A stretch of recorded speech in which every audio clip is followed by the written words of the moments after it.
శ్రీమాత్రే నమః. శ్రీ గురుభ్యో నమః. ప్రేక్షకులందరికీ కూడా నమస్కారం. 2025 నూతన ఆంగ్ల సంవత్సరము జనవరిలో వృషభ రాశి వారికి ఎలా ఉందో ఇప్పుడు తెలుసుకుందాం.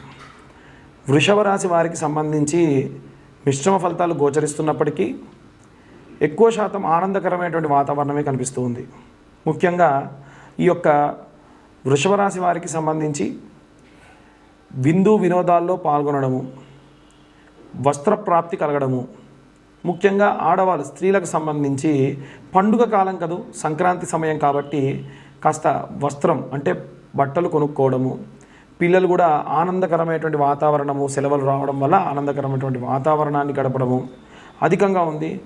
కాస్త ఎప్పటికైనా సరే జనవరి నెల అంటే ఆహ్లాదకరమైనటువంటి వాతావరణం అనే మనకు అధికంగా కనిపిస్తూ ఉంటుంది, సర్వసాధారణం. అందున ఉద్యోగస్తులకు సంబంధించిన విషయానికి వస్తే మటుకు దూర ప్రాంతాలకి ప్రయాణం చేయాల్సి రావచ్చు. కాస్త జాగ్రత్తగా ఉండండి ప్రయాణ సమయంలో. వ్యాపారస్తుల విషయానికి వస్తే వ్యాపారస్తులు కూడా చేతి వృత్తులకు సంబంధించి చేసేటువంటి వ్యాపారస్తులు ఎవరైనా ఉంటే కాస్త జాగ్రత్తగా ఉండండి. అంటే చేతి వృత్తులు అంటే అన్నటువంటి అనుమానం రావచ్చు మీకు. ఎవరైనా సరే మ్యానుఫ్యాక్చరింగ్ చేసి స్వయంగా వాళ్ళ చేతులతోని వాళ్ళే తయారు చేసినటువంటి పదార్థాలు ఏమైనా ఉంటే వాటిని ఎక్స్పోర్ట్ చేసేటప్పుడు, ఇంపోర్ట్ చేసుకునేటప్పుడు పలానా హోల్సేలర్కి, రీటైలర్కి, టెక్స్టైలర్స్కి వాళ్ళకి పంపించేటప్పుడు జరిగేటువంటి విషయాల్లో జాగ్రత్త వహించండి. ఏ పాటి అప్రమత్తం లేకుండా ఇబ్బంది పడాల్సినటువంటి పరిస్థితి నెలకొంటుంది. మరి ఇప్పుడు వ్యాపారస్తుల గురించి, ఉద్యోగస్తుల గురించి, విద్యార్థుల గురించి, ఇంట్లో ఉండేటువంటి గృహిణుల గురించి చెప్పారండి. ప్రత్యేకంగా సినీ రాజకీయ రంగాల వాళ్ళలో ఎవరైనా ఏదైనా చేయాలంటే ఏం చేయాలి అనేటువంటి అనుమానం మీకు రావచ్చు. సినీ రాజకీయ రంగాల్లో ఉన్నటువంటి ప్రముఖులు, నేను సినీ రంగం అంటే సినిమా హీరోలను, సీరియల్ యాక్టర్స్లను గురించే కాదండి. సినిమా అంటే దాంట్లో పనిచేసే ప్రతి ఒక్కరూ కూడా, ఉద్యోగస్తులు కూడా వర్తిస్తుంది ఇప్పుడు నేను చెప్పేటువంటిది. రకరకాలైనటువంటి చోట్లకు వెళ్తూ ఉంటారు కాబట్టి పాదపీడా దోషము కలిగేటువంటి అవకాశం ఉంది. ముఖ్యంగా సినీ రాజకీయ రంగాల్లో ఉన్న వారికి సైతము, అలాగే ఏదైనా సరే కోర్టు వ్యవహారాల్లో ఇబ్బంది పడుతున్న వారు కూడా ఉంటూ ఉంటారు.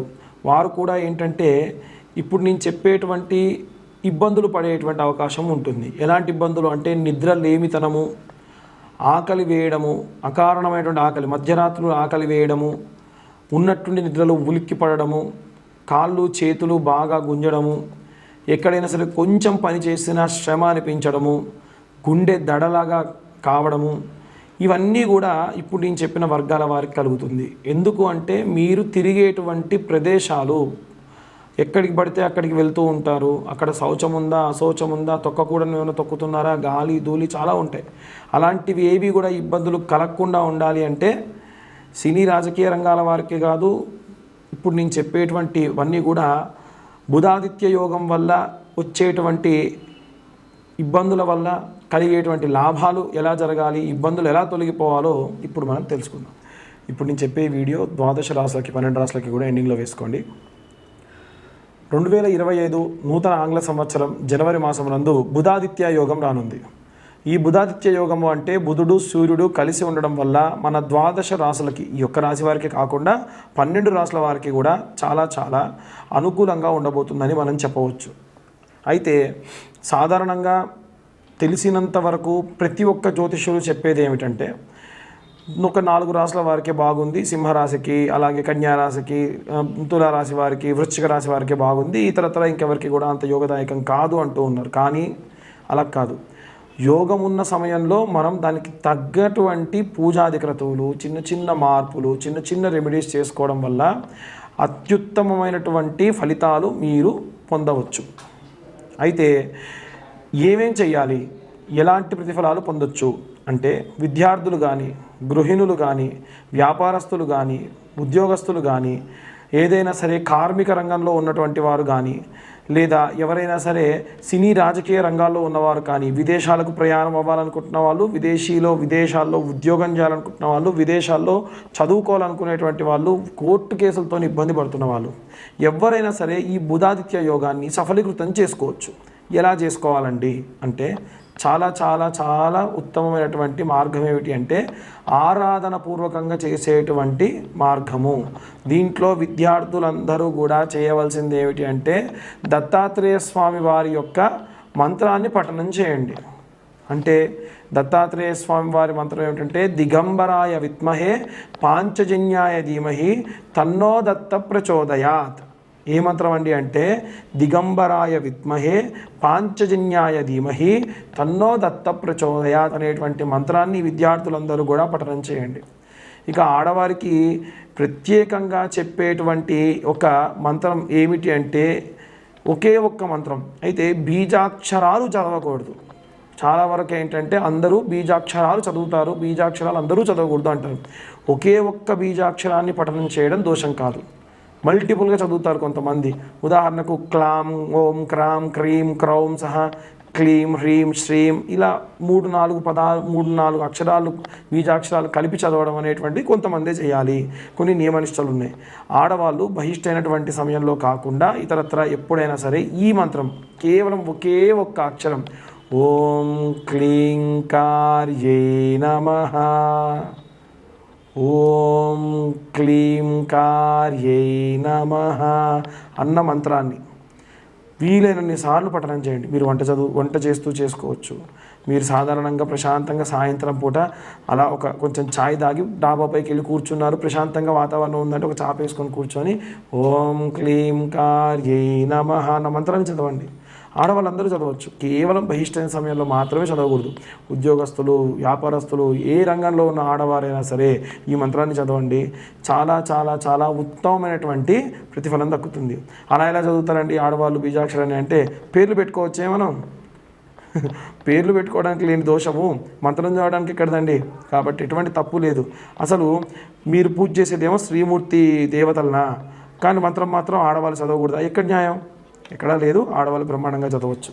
ఇక ఉద్యోగస్తులు ఎవరైనా ఉంటే గనక నేను సాధారణంగా ఏదో నోటికి వచ్చింది అలా చెబుతున్నాడు అన్నట్టు కాకుండా ఇప్పుడు గ్రహస్థితి ఎలా ఉంది, ఇప్పుడు ఎలా అంటే నా దగ్గరికి వచ్చి జాతకాలు చూయించుకునే వాళ్ళందరికీ కూడా వాళ్ళ జాతకరీత్యా ఇప్పుడు నడిచే దశాకాలం ఏంటి, పలానా రాశి వారికి యుక్త వయసులో ఉన్నవాడికి అయితేనేమో ఈ దశ నడుస్తుంది, మధ్య వయసు వాడికి వచ్చేసరికి ఈ దశ నడుస్తుంది అన్న క్యాలిక్యులేషన్స్తోని, అంటే క్లియర్గా ఒక కేస్ స్టడీ చేసిన తర్వాతే నేను మీ ముందుకు వస్తున్నా. చాలామంది అడుగుతూ ఉంటారు, ఎలా చెప్తారండి మీరు అలా మాస ఫలితాలు, అలా రాశి ఫలాలు ఎలా చెప్తారు, అలా చెప్పకూడదు కదా అంటే దానికి ఒక నిర్దిష్టమైనటువంటి కొలమానంతోనే చెబుతున్నాను, మళ్ళీ చెబుతున్నా. అలా ఉద్యోగస్తులందరూ కూడా చదవవలసినటువంటి మంత్రం ఏమిటి అనంటే ఓం గురు అరిష్టేతు సంప్రాప్తే గురు పూజాంచకారయేత్ గురుధ్యాన్నం ప్రవక్ష్యామి పుత్రపీడోపశాంతయే అనే మంత్రాన్ని చదవండి. ఇక మనకి గురు స్తోత్రము అని ఉంటుంది. ఇది విద్యార్థులు కానీ లేదా ఉద్యోగస్తులు కానీ ఈ యొక్క గురు స్తోత్రాన్ని చదవడం చాలా మంచిది. ఆదిశంకరాచార్యులు ఈ యొక్క గురు స్తోత్రాన్ని రచించడం జరిగింది. అయితే ఈ గురు స్తోత్రము చదువుతున్నా వింటున్నా చాలా ప్రశాంతత మీకు లభిస్తుంది. దానివల్ల మానసికమైనటువంటి ఒత్తిడి అనేటువంటిది లోను కాకుండా ఉంటారు. వ్యాపారస్తులు ఎవరైనా సరే ఉన్నత వ్యాపారాభివృద్ధి జరగాలి అంటే ప్రారంభించిన ప్రతిరోజు అది ఏ వ్యాపారమైనా, చిన్న పచారీ కొట్టు దగ్గర నుంచి పెద్ద పెద్ద ఇండస్ట్రియలిస్ట్ అయినా సరే ఎన్నో రకాలైనటువంటి శౌచములతో మన దగ్గరికి జనాలు వస్తూ ఉంటారు. కాబట్టి వ్యాపారస్తులందరూ కూడా ప్రప్రథమంగా చేయవలసింది ఏంటి, అశౌచములు అంటనటువంటి దేవీ దేవతలు ఎవరైనా ఉన్నారు అనంటే కాలభైరవుడు, ఆంజనేయ స్వామి మాత్రమే. కాబట్టి కాలభైరవుడు అలాగే ఆంజనేయ స్వామి వారికి సంబంధించి కాలభైరవ అష్టకాన్ని చదవండి, హనుమాన్ చాలీసా చదవండి. ఈ మాసంలో విశేషమైనటువంటి ప్రతిఫలాన్ని పొందుతారు. ఇంకా కొంతమంది ఆంజనేయ స్వామి దండకం చేస్తామండి, లేదు మేము ఒకవేళ ఇంకా రాముల వారికి సంబంధించినటువంటి మంత్రాలు చదువుతా, ఏమైనా చదువుకోండి. శ్రీరామ రామ రామేతి రమే రామే మనోరమే సహస్రనామ తత్తుల్యం రామనామవరానని సాయంత్రం పూట మీ వ్యాపారం జరిగే చోట చదివితే ఎత్ర ఎత్ర రఘునాథ కీర్తనం తత్ర తత్ర కృతమస్తకాంజలిం బాష్పవారి పరిపూర్ణలోచనం మారుతిం తమత రాక్షసాంతకం. ఎక్కడెక్కడ రామనామం ఉంటే అక్కడ ఆంజనేయ స్వామి వారు కూర్చొని మీ వ్యాపారానికి ఉన్నటువంటి ఈ యొక్క గ్రహస్థితులకు సంబంధించిన సంబంధించినటువంటి దోషములు కానీ ఏవైనా దృష్టి దోషములు ఉంటే పోగొడతారు. ఇక ప్రత్యేకంగా రాజకీయ సినీ రంగాల వారు బాగా ఆలోచించండి. సినీ రంగాల వారు కానీ, మీడియా వాళ్ళు కానీ, రాజకీయ సినీ రంగాల వారు కానీ ఎన్నో చోట్లకు వెళ్ళాలి. ఒక చోట షూటింగ్ ఉందంటే వెళ్ళాలి. వారికి కానటువంటి పనికి సంబంధించి వారికి కానటువంటి క్యారెక్టర్ని వేసుకోవాలి. రాజకీయాల్లో ఉన్నవారు కూడా అంతే కదూ, వారికి రిలేషన్ ఉందా లేదా అని తేడా లేకుండా ప్రజలందరి దగ్గరికి కూడా వెళ్ళి వారి యొక్క బాగోగులు కనుక్కోవాలి. పూర్వం రాజులు కూడా ఈ రకమైనటువంటివే చేసేవాళ్ళు. ఏమిటంటే దుర్గా కవచము అని ఉంటుందండి. ఈ దుర్గా కవచాన్ని రోజు మీరు మంత్రంగా పెట్టుకొని వినడము అలాగే చదవడం చేయండి. ఈ దుర్గా కవచం ఎలా ఉంటుంది, ఎలా ప్రారంభమవుతుంది అంటే శృణోదేవి ప్రవక్ష్యామి కవచం సర్వసిద్ధిదం పఠిత్వా పాఠయిత్వా చ నరోముశ్చేత సంకటాత్ అనేటువంటి ప్రారంభమయ్యే శ్లోకంతో ఉంటుంది. ఈ కవచాన్ని చదివి రోజు కూడా మీరు బయటికి వెళ్ళేప్పుడు ఒక రుద్రాక్షకు సంబంధించినటువంటి ఇలా ఏదైనా బ్యాండ్ కానీ లేకుంటే ఏదో ఒక కంకణం, ఒక దారంతో ఉన్న కంకణాన్ని కట్టుకోండి. బయటికి వెళ్ళేటప్పుడు ఈ కవచం చదువుకొని దాన్ని కట్టుకొని తర్వాతకు మళ్ళీ అలాగే వచ్చేసి అది విప్పేసి అక్కడ పెట్టండి. ఇది సినీ రాజకీయ రంగాల వారే కాకుండా ఏదైనా ఉద్యోగస్తులు, ఏదైనా బయట విదేశాలకు వెళ్ళాలనుకునేటువంటి ఉద్యోగస్తులు, లేదా ఏదైనా కోర్టుకు సంబంధించి పనులు ఉన్నటువంటి వాళ్ళు, విదేశాల్లోకి వెళ్ళేటువంటి విద్యార్థులు ఎవరైనా సరే ఈ యొక్క మంత్రాన్ని చదివి ఆ కవచాన్ని చేతికి కట్టుకొని వెళ్ళండి. మంచి మంచి శుభ ఫలితాలు పొందవచ్చు. ఇక ఇవన్నీ కూడా ద్వాదశ రాశుల వారందరూ కూడా పాటించవచ్చు. జాతకం గురించి మాకు ఫోన్ చేసే వాళ్ళు ఉచితంగా చెప్పమని కానీ లేకుంటే వారు ఇచ్చేటువంటి డేట్ ఆఫ్ బర్త్ టైం లేకుండా చెప్పమంటున్నారు. డేట్ ఆఫ్ బర్త్ టైము లేకుండా ఒక కొలమానం అనేది లేకుండా చెప్పడం కష్టం కాబట్టి దయచేసి అందరికీ కూడా విజ్ఞప్తి, మీరు పుట్టినటువంటి తేదీ, సమయము, పుట్టినటువంటి ప్రదేశము, జాతకం గురించి అడిగేటువంటి వాళ్ళు మీ యొక్క పుట్టినటువంటి తేదీ, పుట్టినటువంటి సమయము, పుట్టినటువంటి ప్రదేశాన్ని పంపించండి. ఇది రాయడానికి గాను మాకు పట్టే సమయం 3 గంటలు పడుతుంది కాబట్టి 1521 రూపాయలు తీసుకోవడం జరుగుతుంది. దాని ప్రకారంగా మళ్ళీ మీతో నేను గంట పాటు మాట్లాడడం కూడా జరుగుతుంది. అందరికీ కూడా ఆంగ్ల నూతన సంవత్సర శుభాకాంక్షలు.